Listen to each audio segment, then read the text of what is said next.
আফ্রিকার দেশ উগান্ডা দারিদ্র্যপীড়িত দেশটির মানুষ নিয়ে বাংলাদেশিরা সামাজিক যোগাযোগ মাধ্যমে প্রায়শ কৌতুক ট্রোল করতে করতে বেশ জনপ্রিয় হয়ে উঠেছে। এবার নতুন এক ঘটনা ঘটেছে দেশটিতে।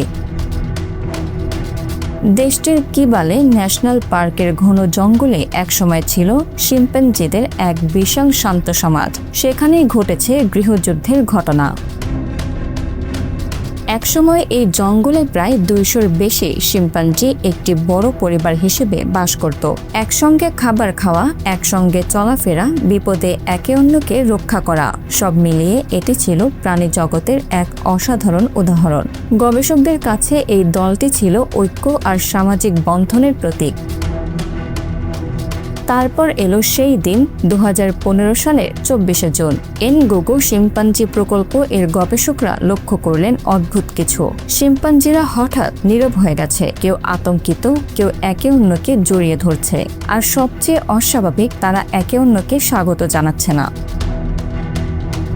আবার কিছু শিম্পাঞ্জি আচমকা দৌড়ে পালিয়ে যায়। গবেষকদের কাছে সেটাই ছিল ভাঙনের প্রথম সংকেত। ধীরে ধীরে বিশাল দলটি ভেঙে যায় দুই ভাগে, ওয়েস্টার্ন এবং সেন্ট্রাল। শুরু হয় এলাকা ভাগাভাগি, সীমান্ত পাহারা এবং হঠাৎ আক্রমণ। 2018 থেকে 2024 এই সময়ের মধ্যে ওয়েস্টার্ন গ্রুপ অন্তত 15টি পরিকল্পিত হামলা চালিয়েছে। ফলাফল, বহু শিম্পাঞ্জির মৃত্যু, শিশুদেরও রেহাই নেই।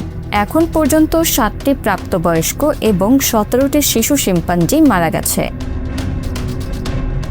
2018 সালে এরোল নামের এক তরুণ শিম্পাঞ্জিকে 5 জন মিলে হত্যা করা হয়। আর 2019 সালে বেসি নামের এক শিম্পাঞ্জির ওপর হামলার সময় আরেথা নামের আরেকটি শিম্পাঞ্জি নিজের শরীর দিয়ে ঢাল হয়ে দাঁড়ায়।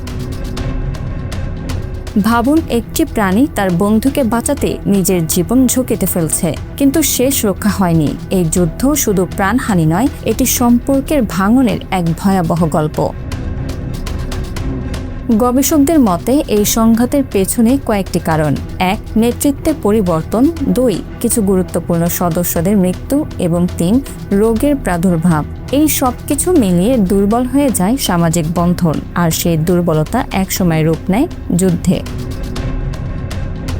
এখন সামনে 3টি সম্ভাবনা। সেন্ট্রাল গ্রুপ শক্ত হয়ে পাল্টা প্রতিরোধ গড়বে, অথবা ওয়েস্টার্ন গ্রুপ পুরো এলাকা দখল করবে, কিংবা একদিন তারা আবার এক হবে।